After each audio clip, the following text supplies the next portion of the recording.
안녕하십니까. 지난 시간에 우리는 그 반추 기도와 항구성에 대해서 살펴보았습니다. 뭐든지 이렇게 항구하게 또 규칙적으로 해 나감이 중요한 것 같습니다. 그 때로는 이렇게 반추 기도를 하다가 그 회의나 무료함 또 지루함이 엄습할 수는 있겠지만은 그런 때일수록 더 하나님께 대한 신뢰를 저버리지 말고 계속 꾸준히 수행해 나가기를 바랍니다. 그 많은 사람들이 영성생활에 무슨 특별하고 기이한 그런 비밀스러운 방법이 있는 줄 알고 많이 묻는 것 같아요. 근데 많은 영성가들이 또 성인 성녀들이 이야기하기를 그러한 방법이란 없다라고.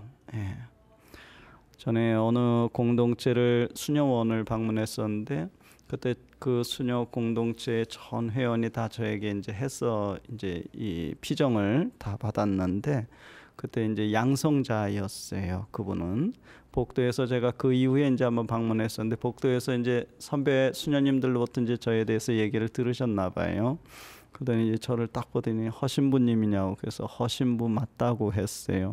그랬더니 시부님 시간 없으니까 빨리 그 핵심 한마디로 요약해 달라는 거예요. 어떻게 하면 이렇게 잘할 수 있는가? 그걸 한마디로 한 번에 그렇게 잘할 수 있는 걸 제가 알고 있으면 거기 있지 않죠. 저기 미알이나 저쪽으로 벌써 갔겠죠.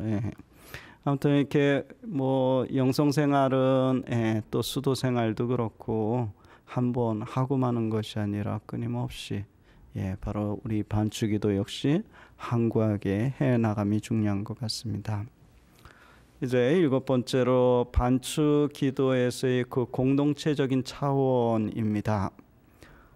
렉시오 디비나의 첫째 단계는 성경 독서입니다.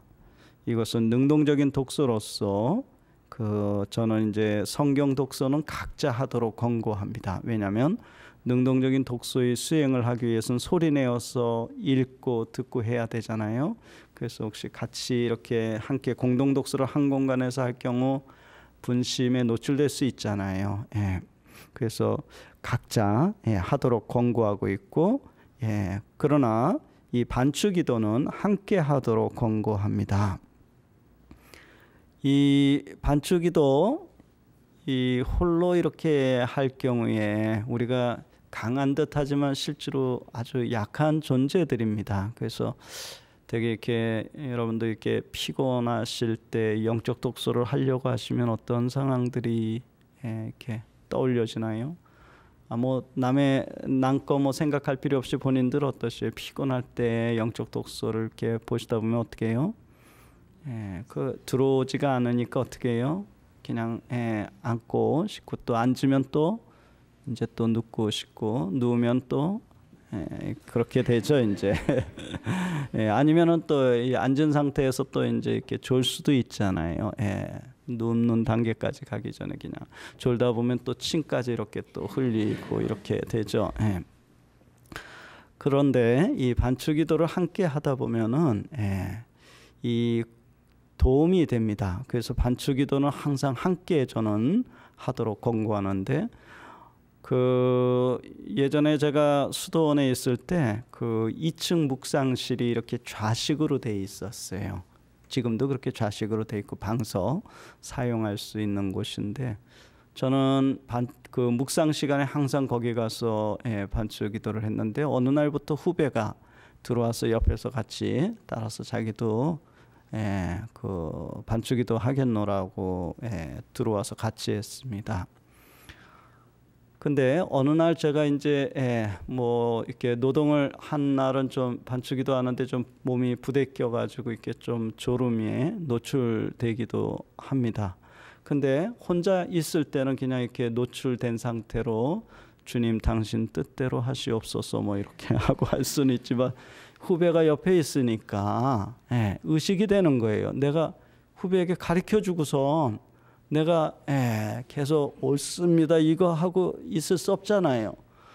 의식이 되는 거예요. 또 후배에게 얘기 들어보니까 자기도 의식이 된다는 거예요. 자기 방에 들어가면 분명히 피곤하면 그냥 바로 다른 거 하거나 이렇게 될 텐데 선배가 있으니까 의식이 된대요. 그래서 아하, 이 반추기도는 함께하는 것이 도움이 되는 것 같습니다. 요한 바오로 2세 교황님도 봉헌 생활에서 하나님의 말씀을 공동으로 묵상하는 것이 크게 도움이 됨을 강조하시기도 하였습니다. 그 94항에 이렇게 이야기합니다. 공동으로 하는 성경 묵상은 매우 중요합니다.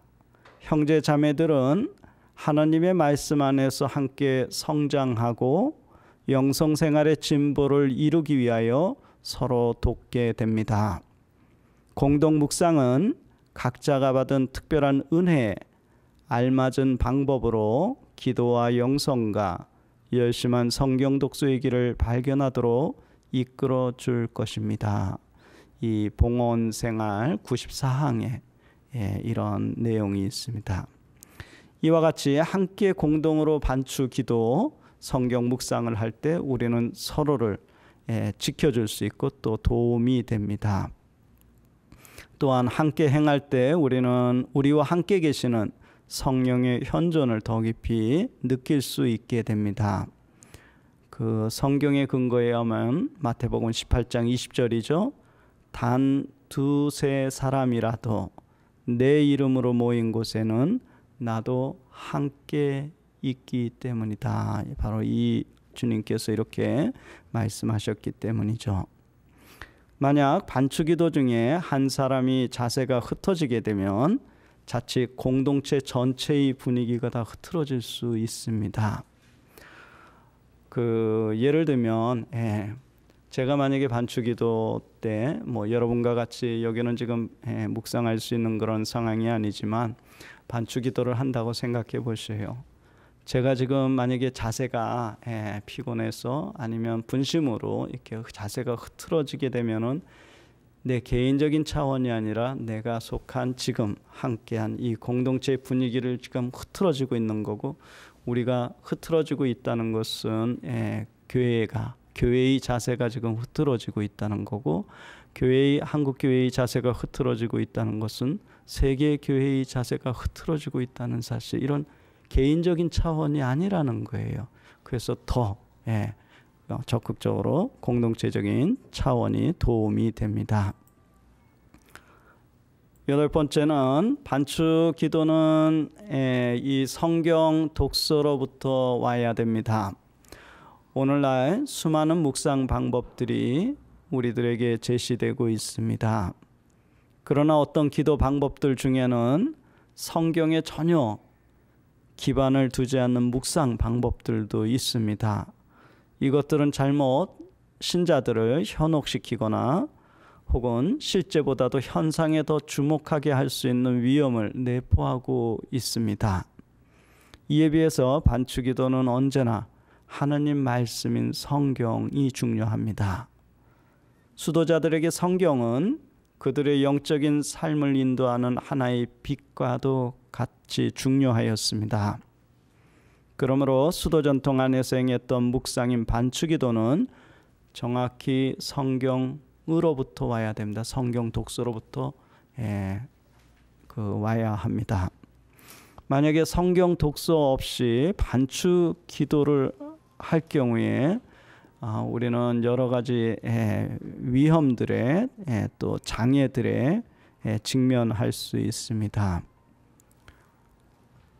반추기도 중에 되뇌게 되는 성구는 성경 독서 때 이제 선택하게 됩니다. 예를 들어서 이제 우리가 성경 독서 때 한 구절을 선택하죠.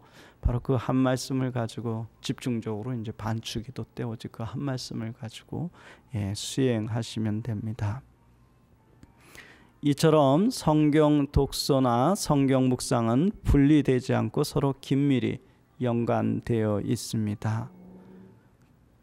그리고 이 두 수행에서는 은총 안에서 행하는 인간의 능동적인 측면이 특별히 강조됩니다.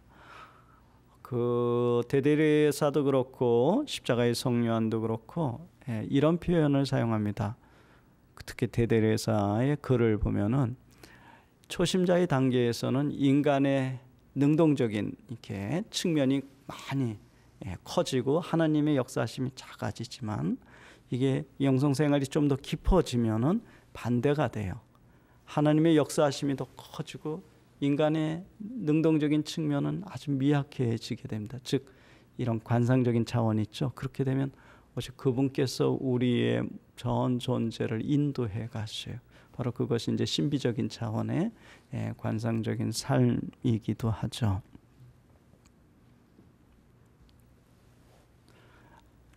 아홉 번째는 반추 기도 중에 성경 주석서를 사용하는 것이 합당한가 합당하지 않는가 어떻게 생각하세요? 혹시 반추기도 성경 묵상인 반추기도 때 뭐 성경 주석서나 신학 서적들을 참조하는 것은 어떻게 생각하십니까?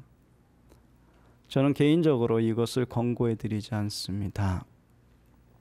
반추기도에서는 초점이 말씀 그 자체에 있지 그 말씀을 풀이해 주거나 설명해 놓은 그런 서적들에 있지 않다는 겁니다. 초점이요. 하느님 말씀이지 이것을 설명해 놓은 풀이해 놓은 그런 것이 중요한 것이 아니라는 거예요. 반추기도가 의도하는 것은 말씀에 관한 풍부한 지식을 얻고자 하는 것이 아니라 단지 그 말씀의 현존에 머무르기 위한 것입니다. 이탈리아의 그 보제 공동체, 이 보제 공동체가 있는데 이것은 아마 60년대 혹은 70년대 초반에 아마 생겼어요. 근데 그 불란서에는 떼제 공동체가 전 세계적으로 이렇게 젊은이들에게 센세이션을 일으키잖아요.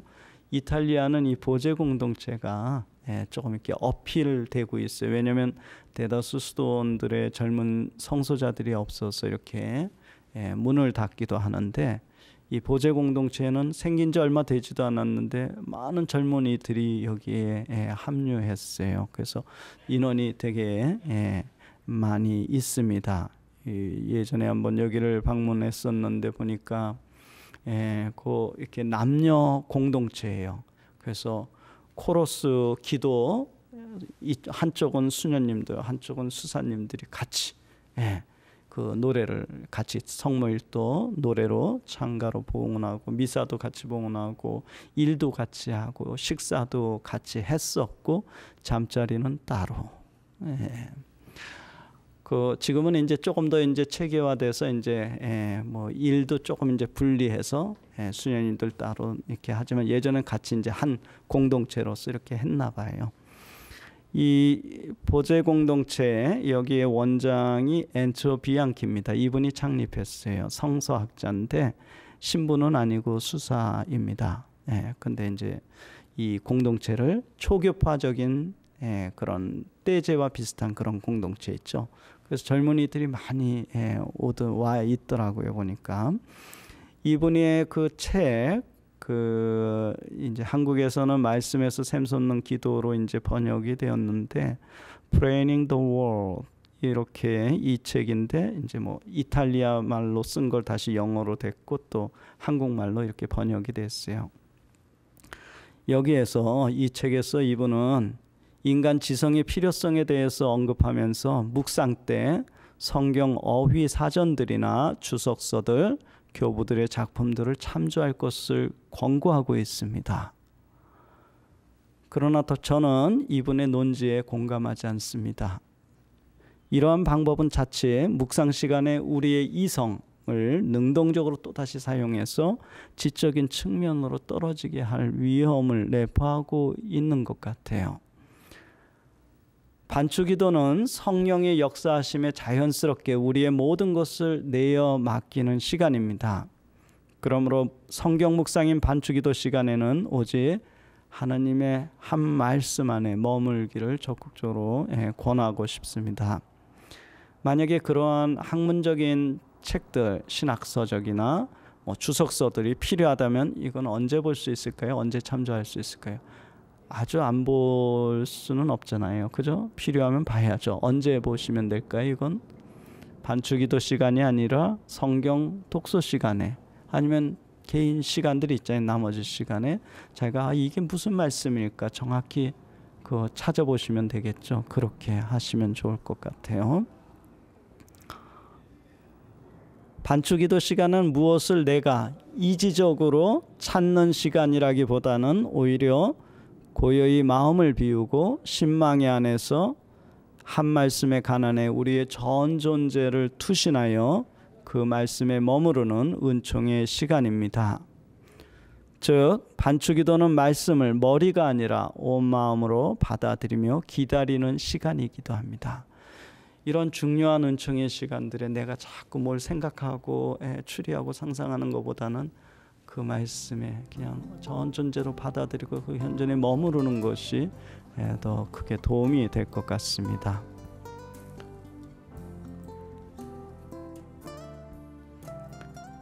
오늘 강의는 여기까지 하겠습니다. 감사합니다.